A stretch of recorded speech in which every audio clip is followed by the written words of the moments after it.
ทุกคนสวัสดีวันนี้ผมกับแบงค์พันเนาะแล้วก็ GX2 แล้วก็ที่เจมยูโน่เนาะสบายดีวันนี้เขาจะมาถ่ายเพลงใหม่ของเขากับ GX2 เนาะ yes sir แต่ว่าก็ยังบ่ฮู้สิถ่ายใส่เนาะหากันนอนตื่นได้เพิ่นอ่ะ ตากล้องคือเก่าเนาะครับเนาะแต่ที่เจมเป็นตากล้องเนาะที่เจมกับ เนาะยูโน่ฟิล์มเพลงนี้ก็แต่งน้ำกันเนาะแล้วก็ที่เจมก็เป็นตากล้องนำเพราะว่าเราบ่ห้องแล้วอ่ะบ่เข้าแล้วอ่ะ แต่งทั้งไปนั่นเนาะเบิดเนาะหักเบิดทุกอย่างเนาะหักเด้อแล้วก็แวะซื้อแนวกินอยู่ห้านแฟนข่อยนะทุกคน ผู้สาวเนาะได้แล้ว ใส่กับฝากเราทักทายอยู่เมื่อหน้าเขาที่ไปทายแฟนเขาให้เบิ่งเนาะทุกคนเนาะ เดี๋ยวกินข้าวกันเนาะแล้วก็ที่เกี่ยมเขาไปทายบีแล้วบัดเนี่ยทุกคนตอนนี้เขาก็เลาะชอกโลเคชั่นไปเรื่อยๆเนาะตอนนี้เขาก็มาฮอดบึงแถวบึงท่านหลวงแล้วเขาก็ได้จุดหนึ่งแล้วเนาะแต่ว่าเขาที่หมายไว้เนาะถ้าเขาจะไปชอกต่อเราก็จะสิไปทายเทเลบอลเนาะว่า เป็นเพลงแบบ จับจูดดิ ฟิวจับจูดฟิวเดิมนะ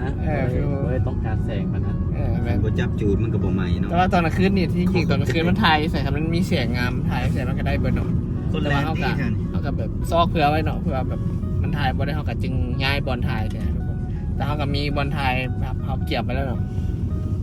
แต่ว่าคนก็หลายแถวนี้ที่ถ่ายได้แถวนี้บึงท่านหลวงเนาะแถวบอลผู้สาวบาวมาเรียน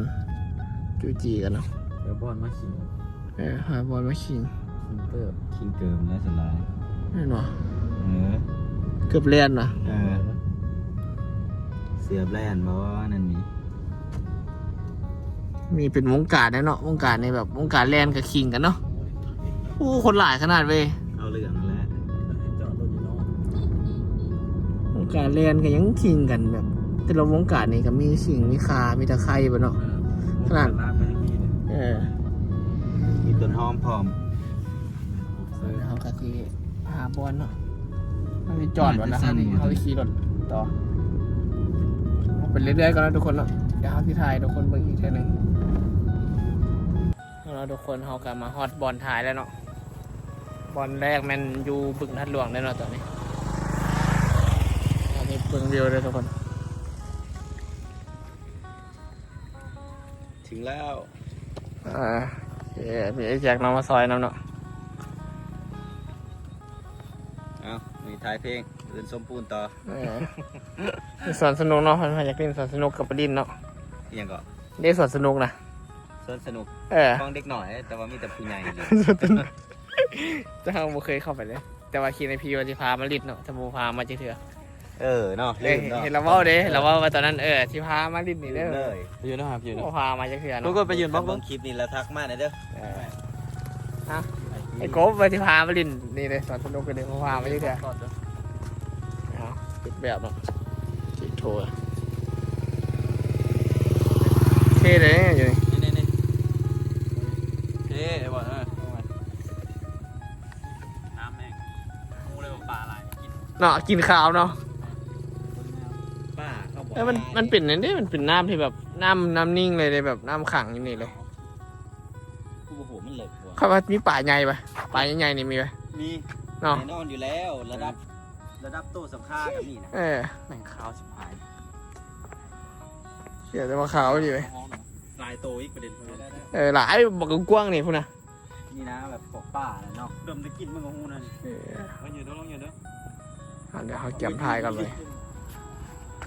ถ่ายแล้วเนาะทุกคนซีนแรกเนาะซีนต่อไปเขากระสีเลาะไปอีกเนาะเขากำลังแตกเลาะนะตอนนี้มันเดี๋ยวออกไปใส่รถเลย งานจับจูด เดี๋ยวเขาที่ไปเลาะถ่ายแถวไอติกเนาะน่าจะมีบอลงามๆหลายบอลอยู่นะตัวนี้ก็ถ่ายแล้วล่ะเขาก็จะเกี่ยมตัวออกไปตัวแล้ว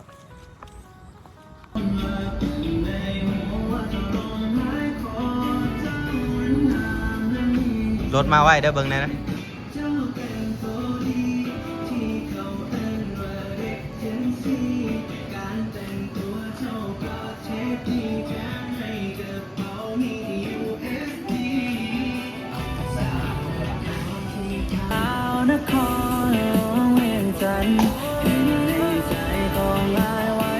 ทุกคนตอนนี้เขากันย้ายโลแล้วเนาะย้ายมาแถวในเมืองแล้วเนาะตอนนี้ อันนี้เท่าอันนี้แบงค์เด้อ อันนี้ก็เป็นห้านที่แบบที่เขาที่แบบมาถ่ายแบบ ฟิวสไตล์แบบเท่ๆเนาะ เสียงอันแบบ คอมเรียกว่าเสียงฮันคอมไบเสียงฮันเนาะ คอมไบ เสียงฮันคอมไบนะครับวันนี้เริ่มเกี่ยวทายแล้วเนาะ ดีเลย เสียงอีลุมไม่ได้ยินดิเนาะ พี่กระจิตเด้ จูจะเลย ไม่เป็นอย่างนั้นเนาะน่าจะไม่ได้ยินเนาะ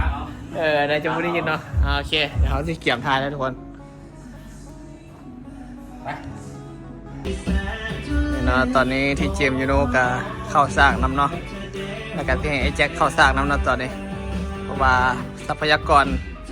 คนเฮาหน่อยเนาะก็เลยต้องใช้อยังคุ้มค่าเนาะเอามาภูเขา เขาเลย เปิดมาไหนเปิด ยกเลยยกเลย หมวกว่ามีหมวกวะ หมวกเขาวางอยู่ตัง ทรงโคมมันย่องบดเลย เดินหมอกแล้วก็ใส่ เนี่ยหมวกเขาวางอยู่ตัง ต่างไหน ตังกันแหละอันแหละซ้ายโอ้บอลไทยกับคาเกนเนาะบอลไทยนี่แต่ว่าคณะเขามีเพลงใหม่อะหน้าคาเกนบอลไทยนี่ก็ได้ ไหลอ่ะจมมาเยอะ แม่น จมมุมมาเยอะ ถึงว่าไปเยอะ แต่แจ้งมาตี เดี๋ยวเราถ่ายเนาะถ่ายบอลนี้แล้วเขาก็น่าจะแล้วเนาะเป็นวะบอลสุดท้ายเนาะเขาก็จะคิดเบียร์หน่อยนึงเป็นวะแล้วก็ซักอะไร เราแบ่งปันกันเนาะแบ่งปันครบ เห็นเนาะกินเบียร์แล้วเขาก็ซักเนาะซักเครื่องเลยก็ไปซักเครื่องอยู่เพื่อนโอ้เท่เถอะวะ มาขอเพลงก่อน อ้าว ไปอยู่มุมที่อยู่บ่ จัดไปเลย ไอ้บ่เนี่ยไหน จริงๆมึงยังวันนี้ นั่นยังมี เอาน้องทุกคนตอนนี้เขาก็ถ่ายบีแล้วเนาะถ่ายบีแล้วเขานั่งดิ้งหน่อยนึงเนาะกินกับเจมส์แล้วก็ไอ้แจ็คแล้วก็กูดแล้วเขาก็ออกมาหาไอโซเนาะเพราะว่ามีคำสั่งจากเบื้องบนเลยว่าให้เขาไปหาแล้วก็มาออกมาซื้อซีนเนาะแต่ว่ามาฮอดแล้วแบบปานบุญแบบมึงไม่ทุกคนแบบรวดลายให้หลายมาแบบคือแบบ รถติดเนาะ แบบแต่ว่ามื้อนี้มันเป็นมื้อที่แบบสิ่งแซมบานโลกเลยแต่ว่าเขากับเบิ่งบ่เป็นเนาะแต่เขากับอยากมวนนะแล้วเนาะเขากับเลยมาซื้ออันนี้ไปกินน้ำจุ้ยโซอย่างน้อยหนึงอันนั้นแล้วเขากับสิกลับห้องแต่ว่าไทยบีอันไทยแล้วแต่ก็สิปล่อยไว้นี่เนาะยังบ่ฮู้ว่าช่วงไหนเนาะสิได้ปล่อยถ้าจิมตัดแล้วเพิ่นแหละเขาก็จึงสิได้ปล่อยนะทุกคนเนาะเดี๋ยวจังหน่อยเขาก็สิซื้อสิ้นแล้วก็กลับไปหาจุ้ยโซเพิ่นแหละแต่ว่าถือว่าคลิปนี้ก็สิจบเพียงเท่านี้เนาะทุกคนเนาะอย่าลืมกดไลค์กดแชร์กดติดตามมันเด้อไปก่อนบ๊ายบาย บ๊ายบายทุกคน